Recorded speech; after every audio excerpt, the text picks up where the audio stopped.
Hi everybody, here's what's gonna happen. As you can see, I also pulled out my best clip art, part 2. If you were in the horror panel last night, you saw all of the really bad PowerPoint clip art that I was finding.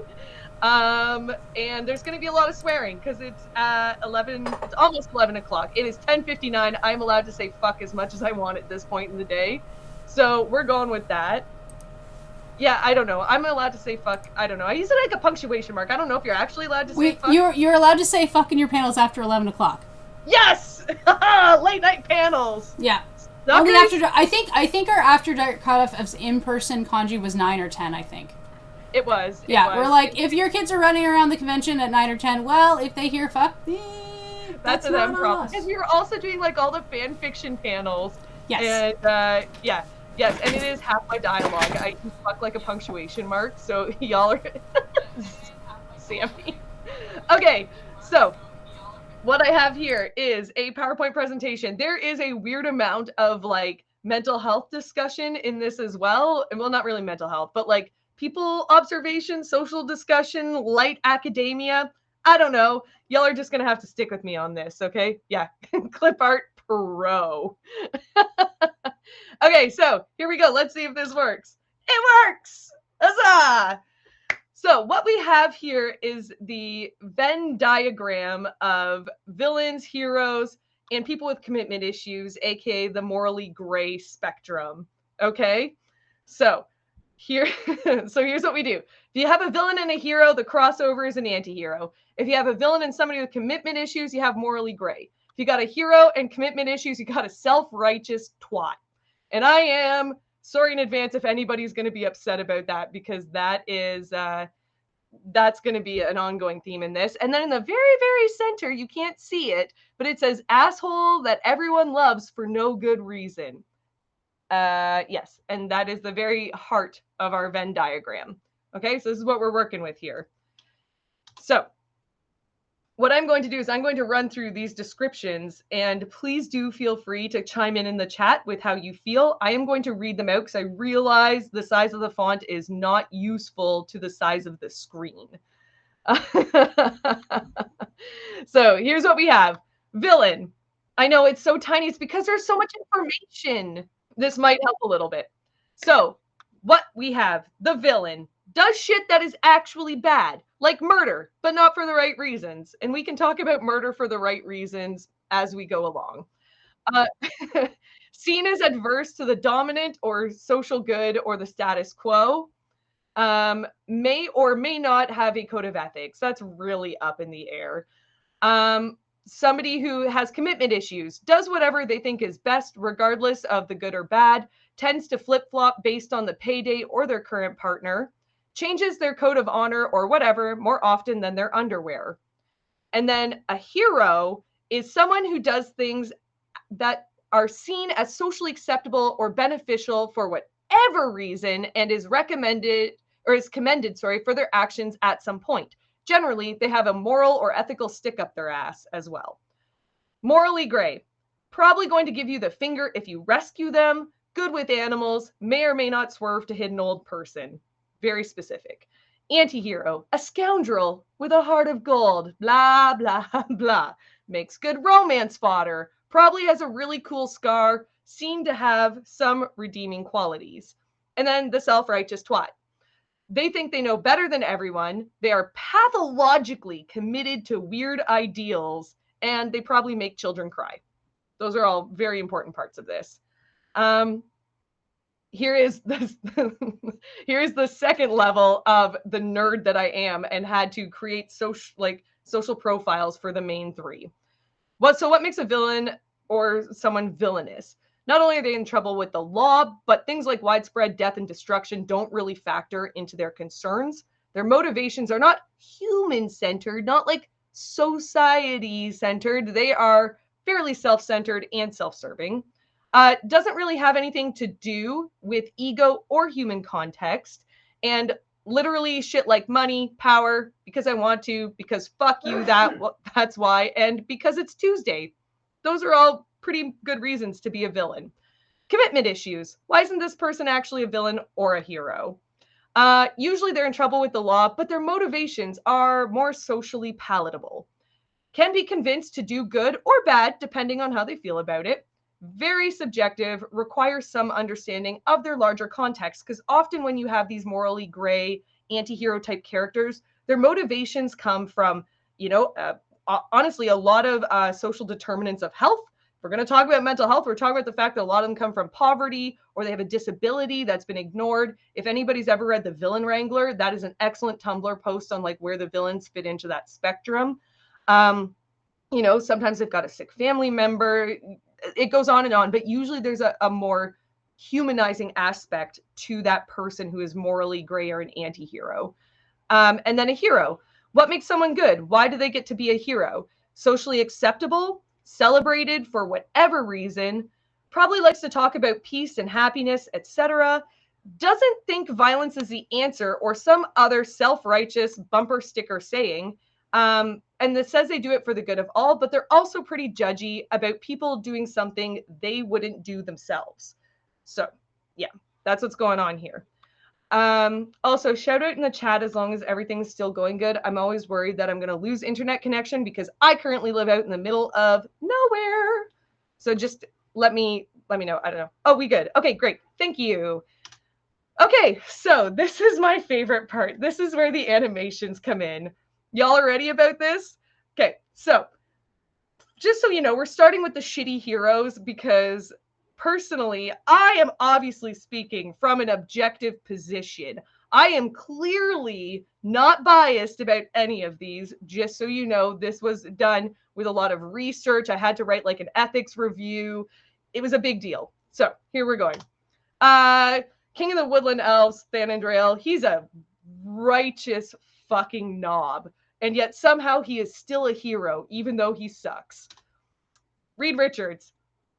Guy could not care less what happens to his family, which is wild when you think about it. He's got 2 really awesome kids. He's got a smoking hot wife, and he can't pull his ass out of the lab unless there's something going on big enough for him to take care of. Fantastic Four suck for a lot of reasons, but Reed Richards is the worst. Elrond. Elrond could have solved Lord of the Rings in 30 fucking seconds by Sparta kicking what's-his-nuts into Mount Doom. He chose not to. So really, Lord of the Rings comes out of the fact that Elrond's a wiener and chose not to destroy the One Ring 3,000 years before it became Sam's problem because Frodo is also useless. Yes. Yeah, it is a fuck you, Reed. Seriously. Yes, it is Sparta kicking. People, come on. You know what's going on here. All right, Zeus. We don't actually know how Zeus is a hero. Zeus is a horrible person. The only reason I use the Disney picture is because it's something everybody recognized. But man, is Zeus useless. Zeus is one of those people where when you actually get to know the mythology, you're like, how do people pray to you? Why are you a good person? You're not. You turn into a swan and you rape somebody. You turn into a bull and you're like, jokes, now you're going to have a minotaur baby. Hope that's okay with you. It was not. And a lot of things went wrong. Anyways, Zeus is really, really crap. It's what his job is to be a knob. I mean, I guess. True facts. I was really considering putting that picture in where when you take away all of his hair in this picture, he just looks like a giant penis. I did not, but it could happen. Superman. Superman is a corporate shill. Superman has so much power. He could do so many things. And instead, he's like, oh, actually, I'm just going to work for the government. Don't worry about it. It's fine. Which it is not fine. So he sucks a lot.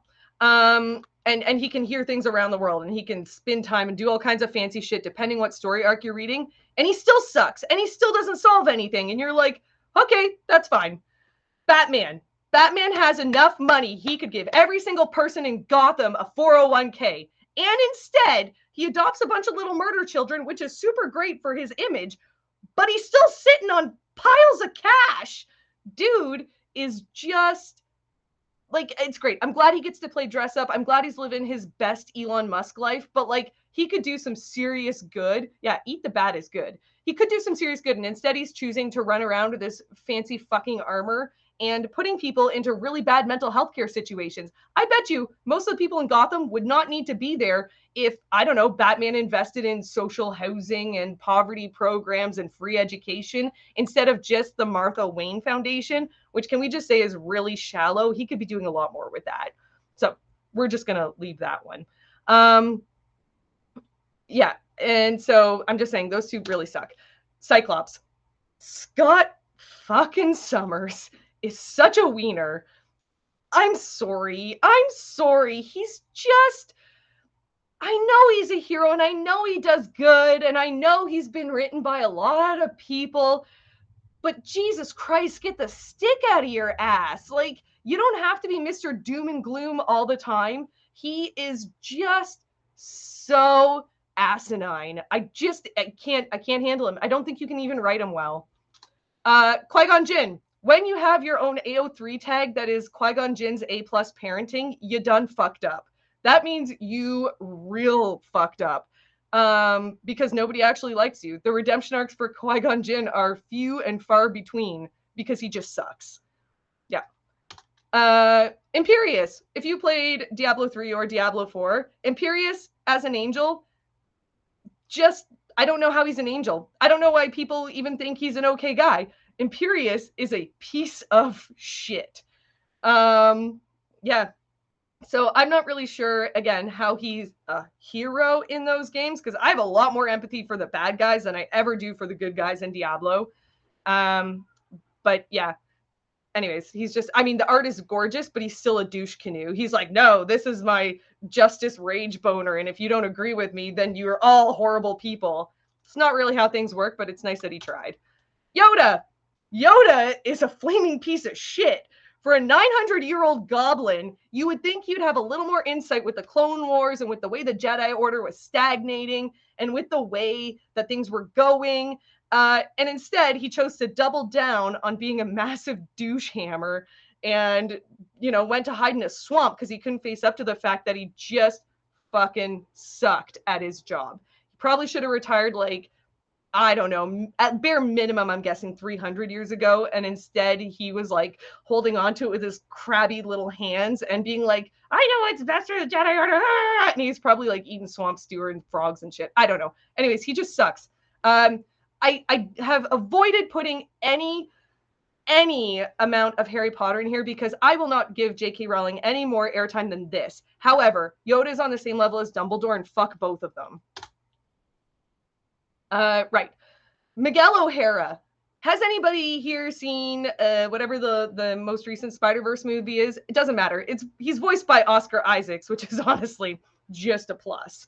However, thinking you can control things, especially across the multiverse, gets more than him into trouble. But for some reason, he thinks he's got this like God complex that thinks he can actually control whatever's about to happen, and he fucks up other people's lives doing it. He's hot.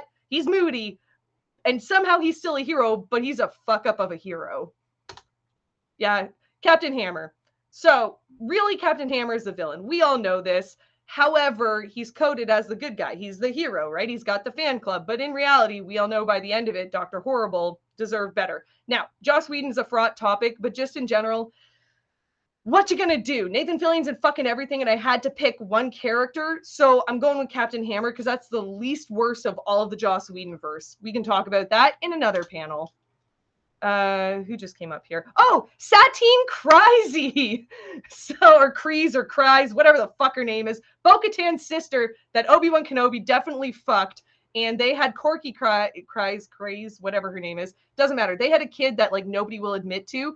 She is a cultural genocidal maniac, and the fact that the Jedi supported her is wild. She just wanted to get rid of all of the Mandalorian culture, and that is fucked up. Meanwhile, she dresses up in clothes that could probably feed another Mandalorian family for a literal year. So, classism is real, and Satine was not a good person. So we're just throwing that there. For some reason, she's like a martyr and a hero. I don't know. I feel like Maul probably could have chopped her up a little bit smaller, and that would have been okay. Just throwing that out there. Andy Warhol. Andy Warhol's a fucking piece of shit, and he is not an art god. I don't care who you are. He is a useless tit. And if he was around these days, he would be using AI so hard your head would spin and people would still be licking his boots. So fuck Andy Warhol. And just so y'all know, that's the end of the hero section. I will not be accepting criticism at this time. There is no criticism allowed of the hero discussion because all of these are very clearly well-researched and unbiased opinions. Also, they all know what they did. Just saying, these assholes are quite aware of their sins and are still, for some reason, lauded as heroes, which is bullshit. Fuck these guys. Yeah. So that's where we're going with that. I'm glad I'm getting people to laugh. This is a very small spread of people with commitment issues, okay? Honestly, pretty much everybody these days is moralistically gray. We just kind of have to live with it.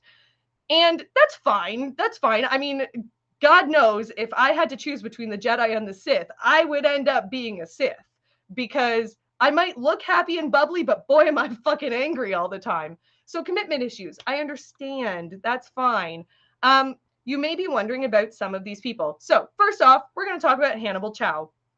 Hannibal Chow from Pacific Rim is a fucking wonderful crime lord. Love that guy. He is great. However, he really does play the edge here and flip-flopping on, is he going to support, the science guys? Is he not going to? Is he just going to keep taking kaiju parts? He's been traveling over the world, burning bajillions of dollars and selling faulty medicine. So he's not great. But at the end of the day, he really does come through, which is kind of awesome. Obviously, right across from him is what I think is the best version of Poison Ivy. I have been told I'm wrong. I disagree fully because Uma Thurman was my first Poison Ivy, and that Pamela Isley was bombastic. So I'm here for it. Anyways, we know she and Harley Quinn go together like peanut butter and jam. You know, nothing better than that. And she is excellent. She doesn't give a shit, honestly, about most of humanity. There are people she cares about. She's here for the plants. She's here for the bees. I have all these wonderful clip outs of her like telling corporate fuckheads to absolutely eat dirt, and she turns them into compost, and that's beautiful. It's not socially acceptable, but it is pretty great. And that's fine.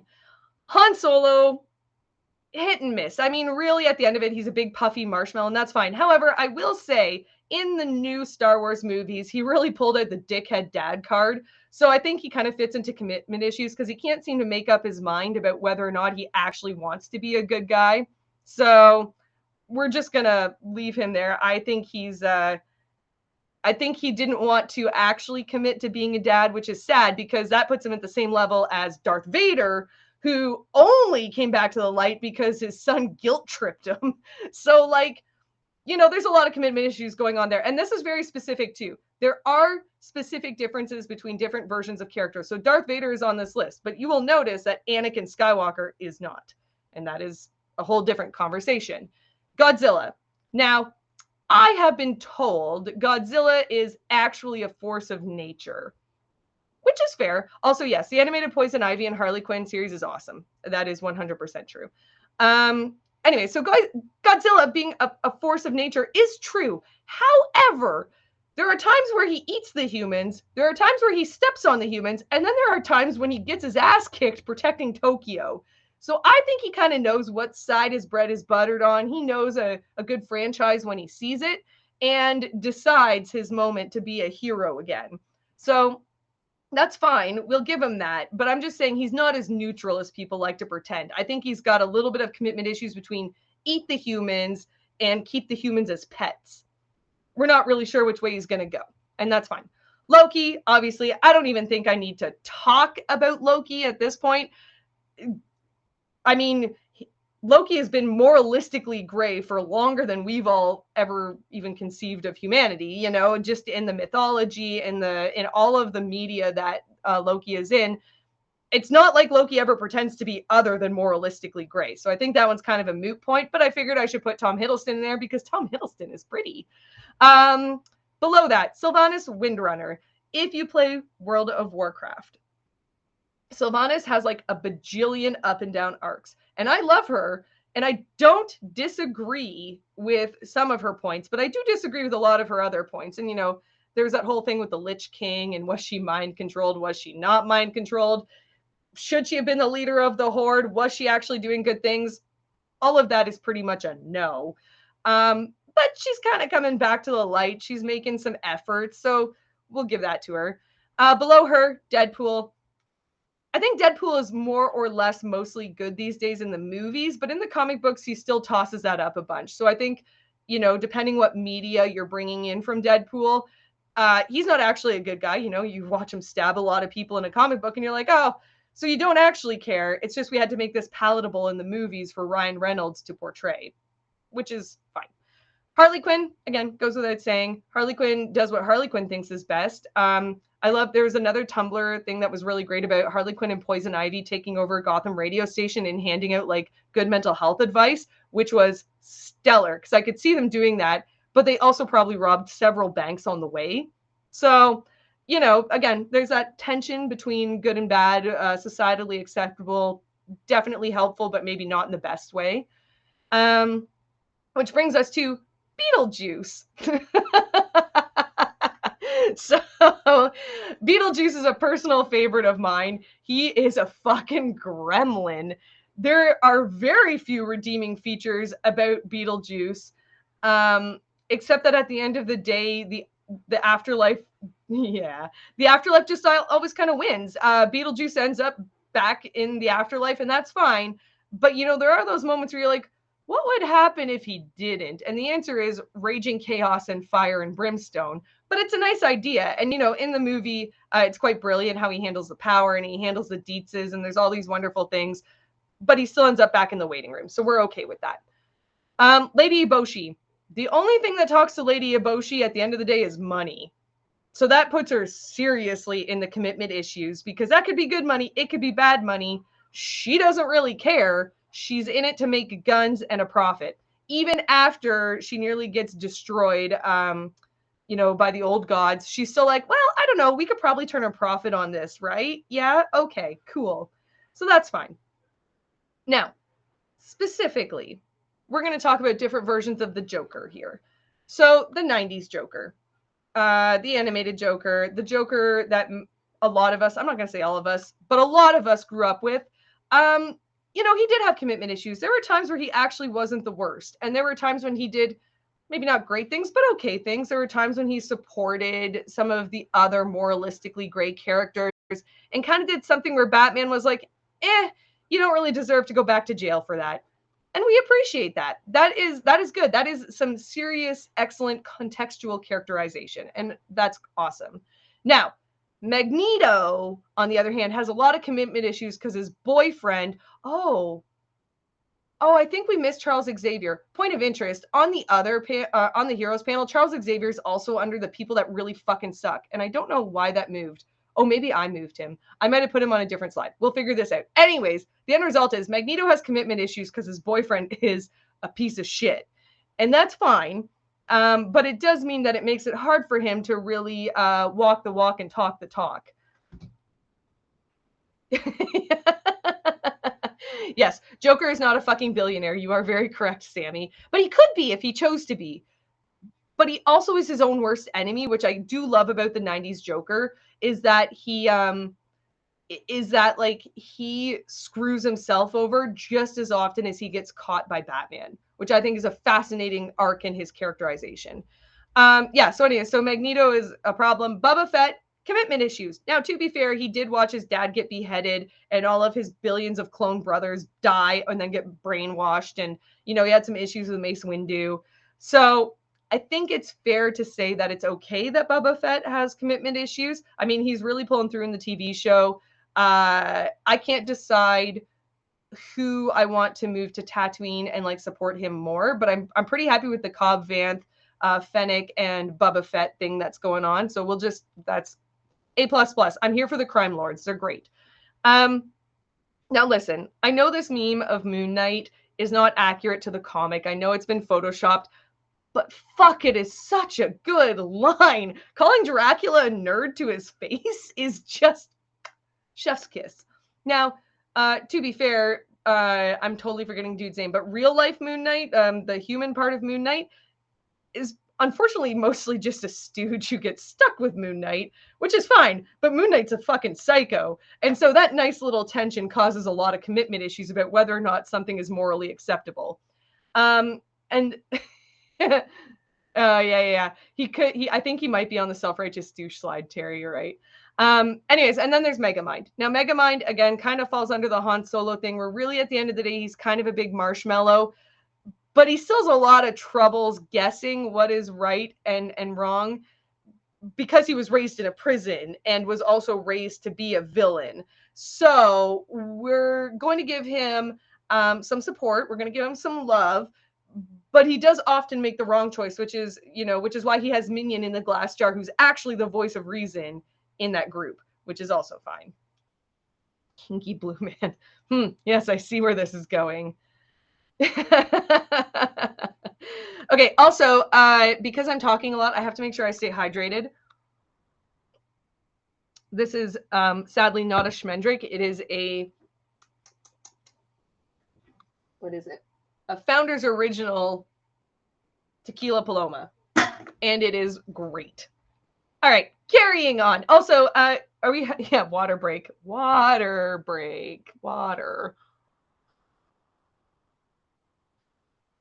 Yeah, I know, the Red Bull sounded really good. I would probably be a hot mess, though, trying to do this if I'd had a Red Bull. Okay, are we ready to move on to the next slide? Shall we? I think we shall. The villains. Y'all ready for this? I hope y'all are ready for this. We're gonna talk about the villains. I hope you're ready for these animations. Okay, first off, Hannibal Lecter. No notes. He's just a villain that deserved better. I think he got a bad rap with the cannibalism. But yeah, Hannibal is just a perfect little angel baby of a muffin, and I have no criticisms. I just think he deserved a little more understanding from law enforcement. Maybe, Will Graham not to be quite so angry about him stabbing him and then, killing their pseudo daughter and all that stuff. But that's fine. He's just great. Azula. This one is dead serious. Azula deserved better. Poor fucking Azula. What choice did she have after she watched her dad toast her brother? The cannibal. Thank you, Sammy. Yeah, so Azula watched Ozai toast her brother in the face and then get sent off with her uncle, who is now in bad odor with the court. And she watched her mom disappear, probably assumed she's dead, already felt rejected by her mom. I feel like Azula really did deserve better. Now, to be fair, I have only watched the TV shows. I have not read the comics. I do not know what extra stuff comes out in the comics, but just from my perspective, Azula was a real fucking fantastic character that I think just kind of unfortunately had to end up being the villain, because at the end of the day, we all knew that Aang was going to kick Ozai's ass, because Ozai is a wiener schnitzel. He is a cowardly piece of shit. Any adult that toasts their kid in the face is not a cool person. So that means that Azula had to become the actual big bad evil one, because there was still some affection from Zuko, which I love, but I just feel bad for her. So she deserved better. Darth Maul. Darth fucking Maul deserved so much better, and boy, do I feel bad for him. Because let me tell you, being dropped on Lotho Minor, having no legs, having nobody there, going batshit insane, having your family be like completely demolished, well, your family and your culture demolished by the Sith, or, Palpatine raising him, sending him to a prison planet, getting him into cage matches as a child. Maul didn't have a fucking chance. I like to imagine in my little AO3 fantasy world that there was a time when Maul maybe would have been picked up by the Jedi, and that would have been really nice. And I really appreciate that. Yeah, I think that Maul had a lot of places he could go. I mean, I do love him as a crime lord, but I also think just in general as a villain, they could have done so much more with him, and they didn't. Again, haven't read all the comics, so I don't know how Maul develops like in the comics, but in terms of like the larger Star Wars verse, all of the sideways media, the animated, the live action, whatever, I just think he was a character with a lot of potential, and got really disserviced by the fact that they had to keep Palpatine being the big bad evil. And eventually when Obi-Wan Kenobi fucks off for his like sad boy time in the desert, and Maul's trying to run a crime empire, he's like, well, I'm not going to go. I know eventually he does go and chase the sad boy down, but the end result is that Maul still had a lot more to give. Yeah, and he did get a real arc. You are correct about that.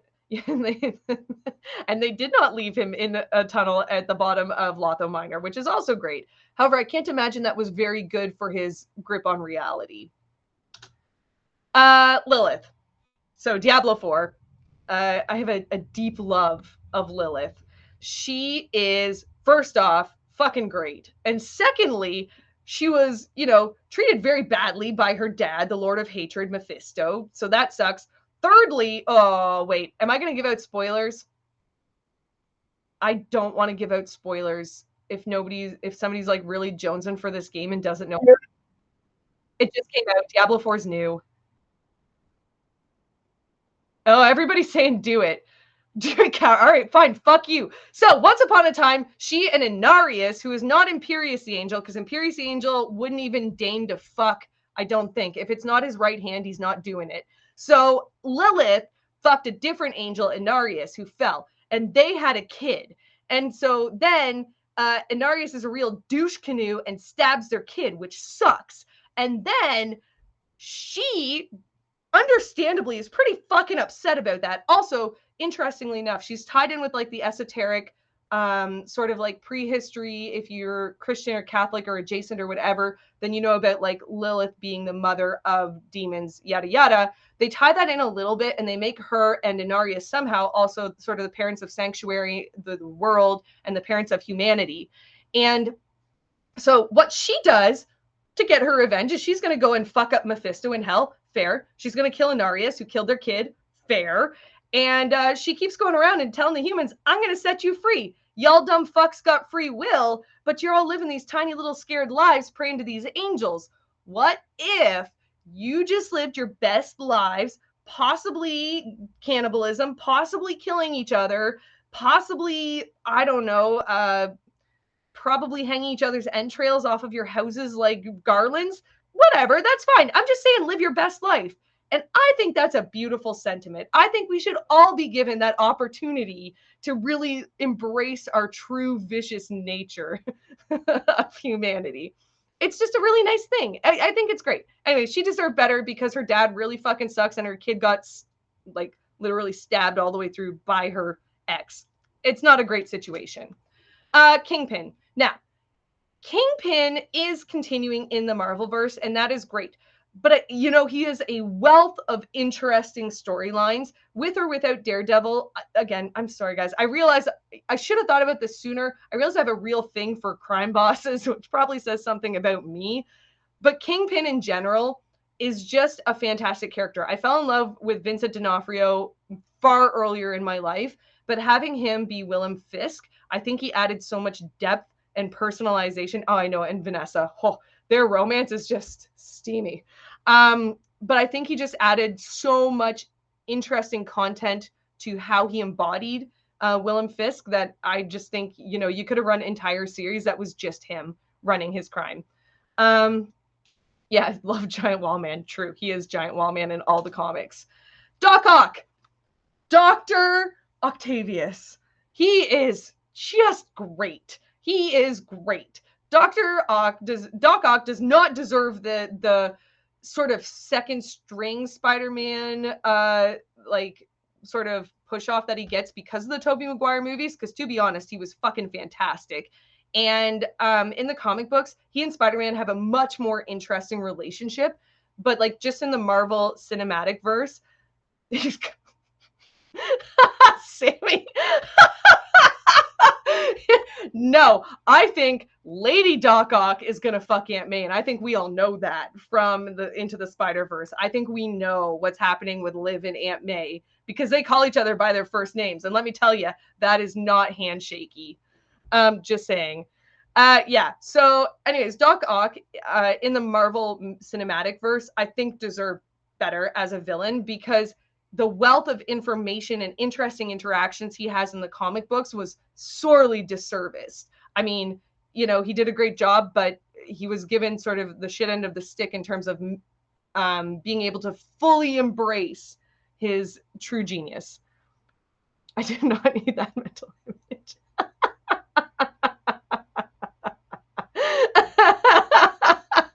Sammy, you're great. Okay, Evil Strange. So I'm not going to ruin anything. If you haven't been watching the What Ifs, or if you haven't seen the latest Doctor Strange movie, so I don't have actually any empathy for him in terms of how he got to be evil Doctor Strange, because he made those choices. His unwillingness to accept reality led him down some really stupid paths, because he's a big wiener about the fact that he can't accept loss. So that sucks. But we wouldn't have Evil Strange without his bad choices. I think Evil Strange could do so much more than just be a way to forward in sort of this new Marvel era in the cinematic verse. And it makes me sad, because I think, like, Evil Strange has a fascinating array of abilities and weird demonic powers and dimension splitting things. He could do so many things. And instead they're like, no, you're just going to forward the narrative for us, boy. And that's frustrating, because Evil Strange could be, again, doing a lot, and is in fact getting sort of stuck as being the gatekeeper for what comes next in Marvel. Hades, again, using the Disney version because there's so many versions of Hades out there. This is just a recognizable one. Hades is really not a villain. He got put in a shit situation by his brothers, Zeus and Poseidon. And he's like, they're like, hey, you're going to be in charge of the underworld. Sucks to be you. Your life is going to be miserable, and nobody's going to be happy down there, which blows. Now, if you're reading Lore Olympus, I know there's this amazing, beautiful, big love story, but just in general, like, he's not seen favorably in the mythology, and that kind of sucks, because Guy didn't actually do anything wrong. He's just trying to do his job. So he's seen as a villain. I think he gets a bad rap for that. You know, he deserves a lot better. Specifically, the Joaquin Phoenix Joker.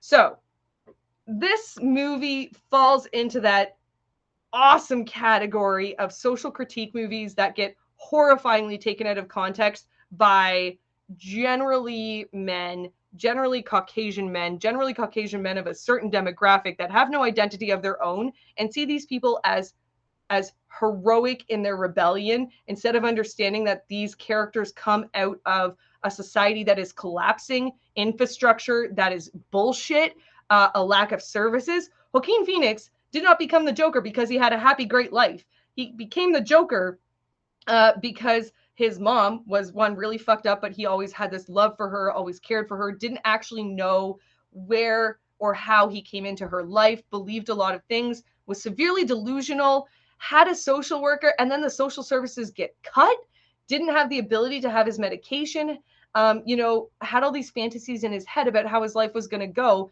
and gets faced with violence and shame and being treated like shit because he is noticeably mentally unwell. And so that aspect of his social character always gets ignored by the fanboys who are like, oh, he's just so rebellious. I'm such an angry boner right now. I just love this guy, which is just such a misinterpretation of that character. And apparently they're making a second one. Did not know. I'm interested to see it, but I just think that first movie, how he embodied the Joker, I think is the most believable sort of way you could pattern the Joker into reality and still have it happen. So I thought that was quite good. Syndrome. So, I threw this one in here mostly to cause problems, because I don't disagree with him at a fundamental level. So at a fundamental level, his one line that has always stuck with me is when everybody's special, nobody will be, right? And yeah, for Sitter. And I think it's really fascinating. He's seen as so evil. He's seen as so terrible. But again, this is very contextual. He was treated like shit as a child by his idol. And even though Bob Parr, that was out of a place of concern for this kid trying to tag along with him, he was still treated badly. And nobody obviously ever followed up on him. Like, he went home, he stewed in that. And yeah, honestly, fuck Bob Parr. He's kind of a jerk. Anyways, that's fine.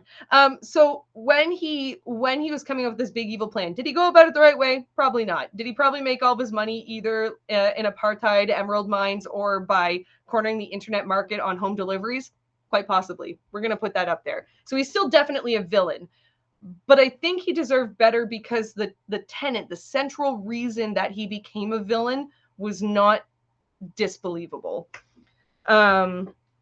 Yeah, so I just think like he deserved better in terms of the fact that what they were creating him a villain on was a very much a societal injustice and not sorry, I'm taking my glasses off because the reflection's killing me.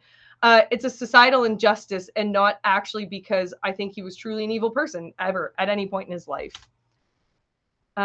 Who just came up there? Oh, Dr. Doom. So again, this is totally without bias. I absolutely was objective in including Victor Von Doom here. Victor Von Doom runs a real tight ship in his country, right? They've got healthcare, everybody's got jobs, they're cared for, nobody fucks with Doom's country. You know, Doom's land, like this land is Doom's land. Doom is actually, you know, a really great authority figure. If you have to have some sort of king, Doom's going to make sure the people that live in his country are taken care of. Yeah, President Doom, right? It would be great. Now, that does not come without its caveats and addendums. Does Doom care about the rest of the world? Generally not. Does he viciously hate the Avengers with all of his petty little black heart? Yep, sure does. Does he wait for them to be absolutely fucked before he decides to get involved? Often. Very often. He really doesn't care too much about whether or not what he's doing is good for society. If it's good for Doom's land and it's good for Doom, then fuck the rest of them. But I will say this, he's the one that is raising Reed Richards' daughter. Because Reed Richards sucks so badly he can't raise his own daughter, but Victor Von Doom is a fucking great dad. So, can we all just take a moment to appreciate the fact that Reed Richards blows and Sue Storm asked Victor Von Doom, who is actively trying to get Sue to marry him, even though for some reason she's still staying with Reed Richards, who is borderline abusive, to raise their kid. Because Doom is a better dad than her current fucking husband. So, fuck Reed Richards. Victor Von Doom deserves better. Yendoku. Or Dooku, however the fuck you want. I like Doku. I don't know. I know everybody's got whatever. It doesn't matter. Anyways, this guy deserved better. This guy deserves better the same way Yoda should have fucking retired 800 years ago. Like, after the first 100 years, you should be forced into retirement. I can't say that either. Sammy, listen, buddy, I like that you think I know how to say words out loud. That is not a thing that I do. Anyways, so Yen deserves better.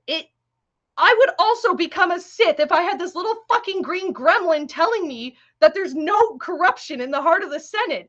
Fuck him. What do you mean there's no corruption here? This massively led down the garden path. Did the Sith help? Like, was Palpatine like informing him and making him feel worse? Sure. However, also you have a fuck up of a kid like Qui-Gon Jinn, so of course you're also going to be having a really bad day because Qui-Gon and his disaster lineage were not what Yan intended, okay? Right. So we're going to do that. And then this lovely gentleman, who is actually kind of hard to find pictures of, is Sifu Dyas, aka the guy who came up with the clone army idea after being driven crazy by the Sith giving him visions, who is also his roommate, aka Yan's roommate. And that is the international PowerPoint symbol for kissing, because you can't actually find bit/art of people kissing in PowerPoint. So now it's a chicken. Anyways, these two are in love, and both of them deserve better, and they're both demonized in all of the Star Wars canon, and it is infuriating because they deserve so much better than to be villainized for saying, you guys are full of shit and you're not taking me seriously, so we're going to take this into our own hand. Yeah, chicken kissing. I was trying to find a clip art of Now Kiss. They don't have clip art for Now Kiss on PowerPoint, just saying. Yzma deserves better as a villain. You know what? Who can't run a country? Kuzco. Kuzco couldn't run his fucking face into a wall without 17 people holding his dick to do it. Kuzco was not meant to be a leader, and his life-changing adventure with Pacha all over the goddamn mountains as a llama is great, but that actually doesn't make you a better leader. It might change your life, it might change your outlook on life, but that doesn't make you a good king or somebody who's like able to, you know, successfully run a country. So I'm just saying, Yzma was actually probably very prepared for that, in terms of the fact that she was always the second in command. She was running the country while Kuzco was still shitting his pants, probably up till age 15. And so, yeah, she deserved better. She probably could have run that country quite well. I don't think Kuzco should have been given accolades for getting to be Justice for Kronk. Listen, Kronk didn't want to run the country. Kronk is a perfect human being.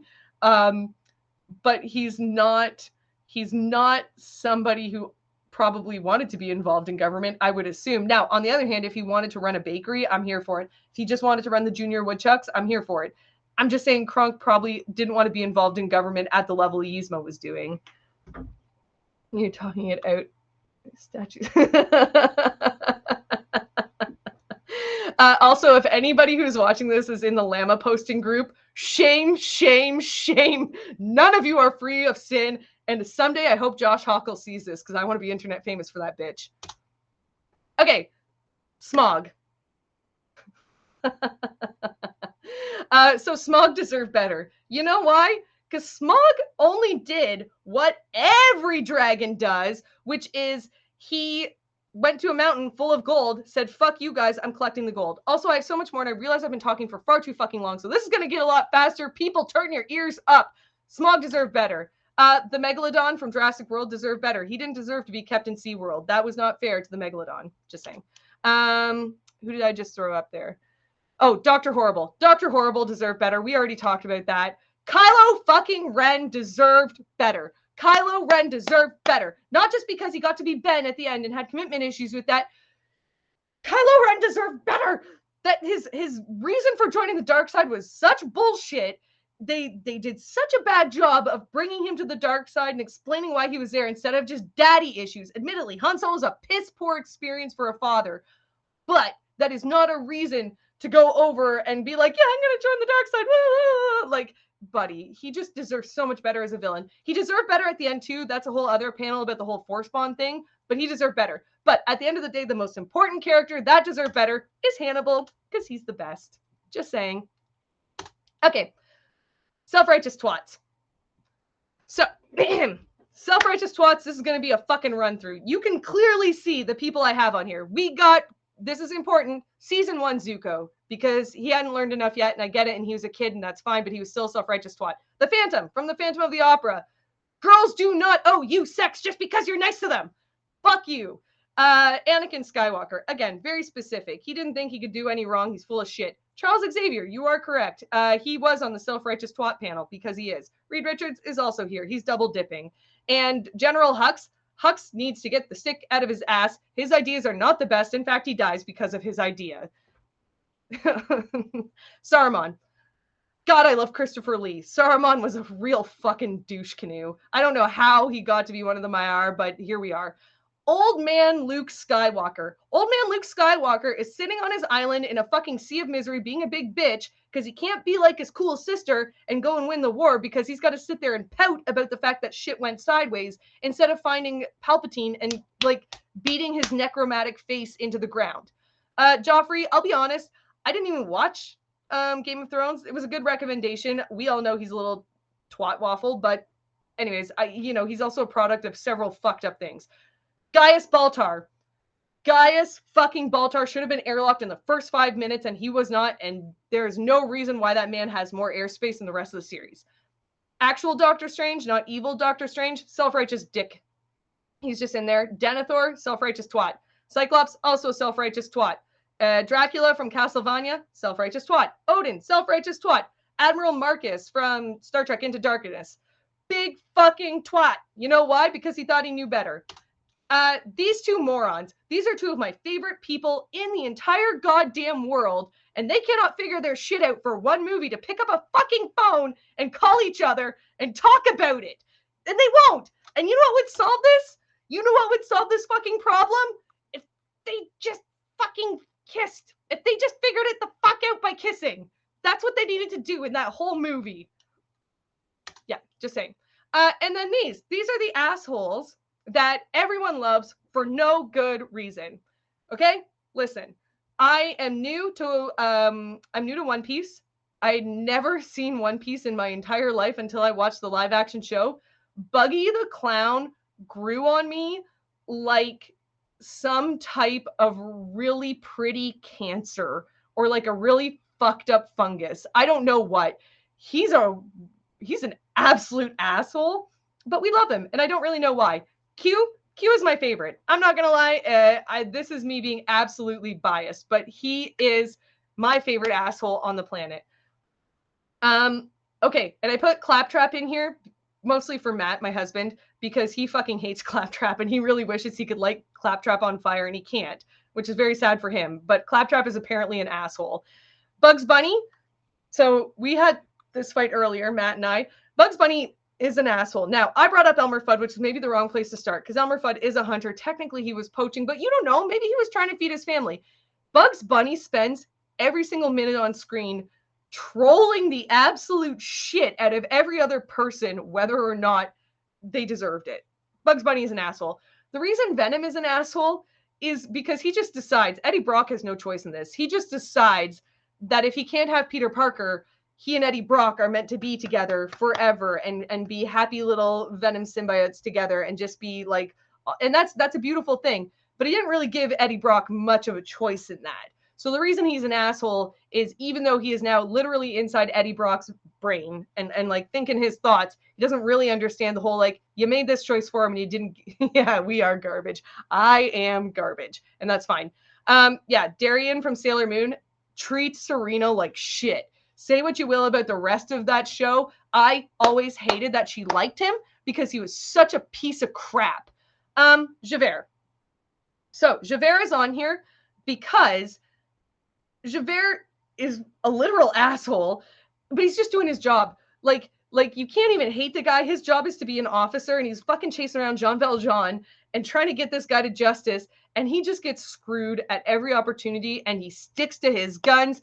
Now, to the point of unaliving himself was maybe a little extreme, but, you know, I doubt that Revolution Fantasy France actually had any mental health concerns in that day if you weren't fucking rich. So I kind of get why he did it. But he's still a giant dickhead. He's like, oh, all those kids dying on the barricades? Fuck you. You're all awful people because you're rebelling. It's not a great look. Dredd.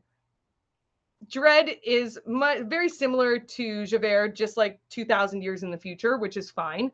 You know, Dredd is, we love him, but he is an asshole. I mean, in the movie, not even in the comic books, but just in the movie with Carl Urban, when he's taking the preppy cop through all this stuff, and I get it, they have a hard job, but, you know, he's not nice to her until the end. And I'll be honest, if I was her, I probably would have kicked him in the nuts several times, regardless of who is shooting at me or trying to kick me off the top floor of that, like, giant Tower of Doom.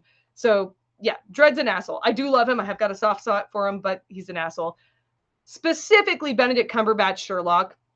There's lots of versions of Sherlock. All of them are various shades of dickheads. Benedict Cumberbatch, such an asshole. You either gotta marry John or let him live his life. You don't get to keep fucking around just because you can't make up your mind. You're such a dick. And R2-D2. I love R2-D2. R2-D2 is a beautiful little monster. I don't know. I don't speak binary, but I doubt he says one kind thing ever since Anakin fucking turned him on. Pretty sure R2-D2 just spends the entire time swearing. And I get it. He does save the day, but that doesn't mean he doesn't make everybody else's life miserable while he's doing it. And I think the only reason he actually kind of is okay with Luke is because at that point he's like, fuck, I have been around for so long. My original master is now Darth Vader. I can't tell anybody because apparently every time I say it in binary, Luke goes, la, la, la, la, la, la, la, and Obi-Wan Kenobi doesn't even admit he knows me. So, like, fuck you guys. So I also get why R2-D2 is an asshole, but he's still an asshole. And trust issues, big trust issues. So I'm just going to say it has been an absolute pleasure ranting for most of an hour. It is now 11:53. I am now watching the chat live. Is there anything I need to directly respond to before we end this rant? Or should we just leave it in this beautiful disaster that I have created for you and your ears? I'm sorry for the bleeding ears. Anybody who's bleeding from the ears, I don't have the health coverage to cover that. So I apologize in advance. Use Q-tips. And yeah, that's what I have to say.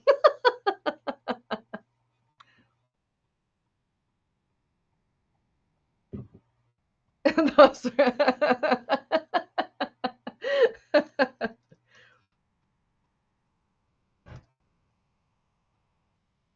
I want this panel to be a sleepover. This does not need to be a sleepover panel. I love you all, but this God, I would lose my voice. I have been like scream yelling at this computer now for the last like hour. I feel like a sleepover would mean like we'd be doing like whisper ASMRs, and that would not be the right format for this panel.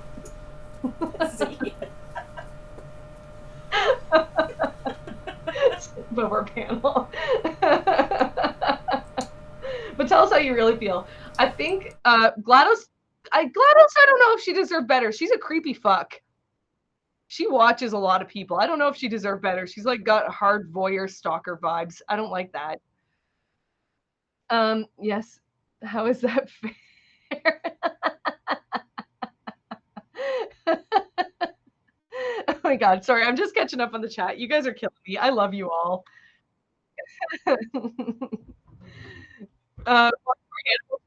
Okay, well, listen, I could run just a Hannibal panel and like several Hannibal panels next year. I'm just saying it's an option.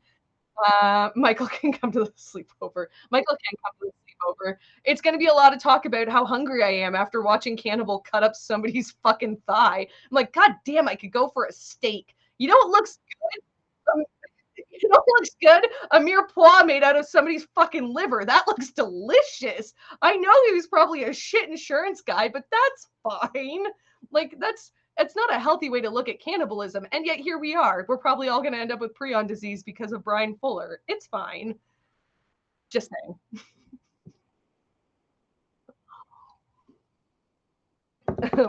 Passing another hunk of co-pilot. Or another hunky co-pilot. Just saying.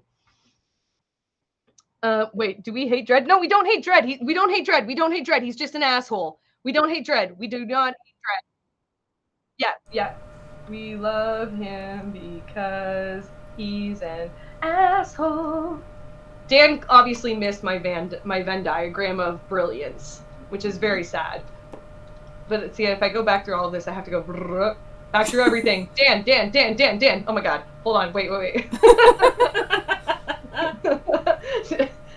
Oh God. In reverse. Ghost Rider is an asshole. That is true. Dan, this is what we're looking at here. In the center is assholes that everyone loves for no good reason. That's where everybody is. Start the whole panel over again. It would not be the same panel. Can I just say, if we restarted it right now and I went for another hour, this would be a whole different panel. It would be just another whole fuck show, and you're gonna be like, that's not what you said last time. I'll be like I remember what I said 10 minutes ago, much less an hour ago. Not gonna be the same encore. Shut the fuck up, Amy.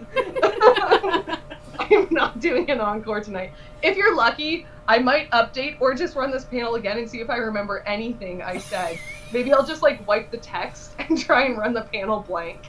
That'll be fine. Yes. All right. You're all beautiful. Thank you so much for being here. Lindsay, take over, please.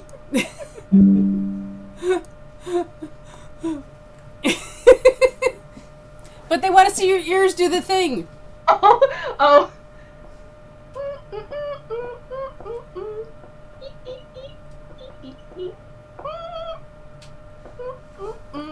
These are my happy ears. It's not terrifying. This pink cat is really nice. It's a bunny. Look, it's just so happy. Okay, that's done. Okay. For real. Done now. Okay, bye. Get off the air. Bye.